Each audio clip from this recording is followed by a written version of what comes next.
There are many stories about heroes throughout our nation's history.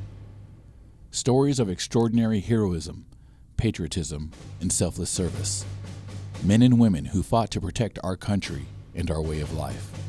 This is the story of Chaplain Emil J. Capon.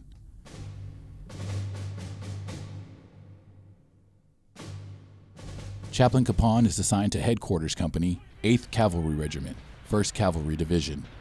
Chinese Communist forces have encircled the battalion, outnumbering them. Chaplain Capon moved fearlessly from foxhole to foxhole under direct enemy fire in order to provide comfort and reassurance to outnumbered soldiers. He repeatedly exposed himself to enemy fire to recover wounded men and drag them to safety. When he couldn't drag them, he dug shallow trenches to shield them from enemy fire. As Chinese forces closed in, Capon rejected several chances to escape, instead volunteering to stay behind and care for the wounded. He was taken as a prisoner of war by Chinese forces on November 2nd, 1950. Chaplain Capon believed in the warrior ethos, never leave a soldier behind, and he believed that wherever the soldier goes, the chaplain shall also go and support. Upon being captured, Chaplain Capon and other prisoners marched for several days towards prisoner of war camps. During the march, Capon led by example, caring for injured soldiers, refusing to take a break from carrying the stretchers of the wounded, all while encouraging others to do their part.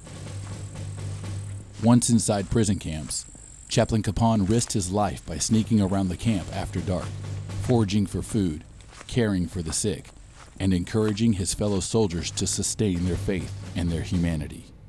When the Chinese instituted a mandatory re-education program, Capon patiently and politely rejected every theory put forth by the instructors. Capon openly defied his captors by conducting a sunrise service on Easter morning, 1951. After suffering from the physical toll of his captivity, he was transferred to a substandard hospital where he died alone. Chaplain Capon died in captivity on May 23, 1951. Chaplain Emil J. Capon repeatedly risked his own life to save the lives of hundreds of fellow Americans. His extraordinary courage, faith, and leadership inspired thousands of prisoners to survive hellish conditions, resist enemy indoctrination, and retain their faith in God and country. His actions reflect the utmost credit upon him, the 1st Cavalry Division, and the United States Army. He was initially awarded the Distinguished Service Cross, but because of his actions on November 1st and 2nd, 1950, his award is being upgraded to the Medal of Honor. We in the 1st Cavalry Division are very honored to follow in the footsteps of Chaplain Capon. Chaplain Capon represented everything good that is the American soldier. The sacrifice, the dedication, and most importantly in this case, the humanity that we demonstrate every day in what we do. Thank you, Chaplain Capon. Reporting for the 1st Cavalry Division, I'm Army Sergeant Elliot Valdez.